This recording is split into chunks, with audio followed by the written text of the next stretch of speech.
নাম করেন পরিচয় কোরবানি দেন, এই যেমন ধরুন সাধারণ নাম করেন আব্দুল্লাহ, এই তানবীর, বাবার নাম এরকম দিয়ে নাম দিয়ে করবেন।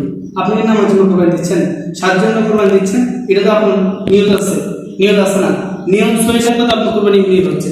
যেমন অনেকে বলে দেখে কোরবানি দিচ্ছি এই সার জনের পক্ষ থেকে কোরবানি দিচ্ছি, আপনি এই বলতার শিরিক। আপনার তখন মানুষের নাম কোরবানি হয়ে যাচ্ছে, কোরবানি কারণ নামে যাচ্ছে, মানুষের নামে যাচ্ছে।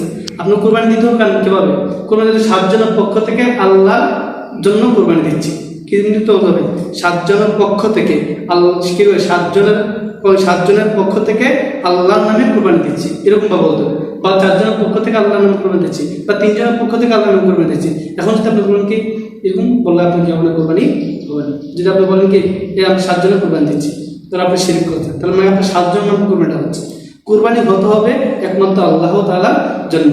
ঠিক ইন্না সলাতি ওয়া নুসুকি ওয়া মাহইয়ায়া ওয়া মামাতি লিল্লাহি রাব্বিল আলামিন, আমার নামাজ, আমার রোজা, আমার হজ, আমার যাকাত, আমার কুরবানি যা কিছু আছে একমাত্র সবকিছু হবে কার জন্য, আল্লাহ তাআলার জন্য।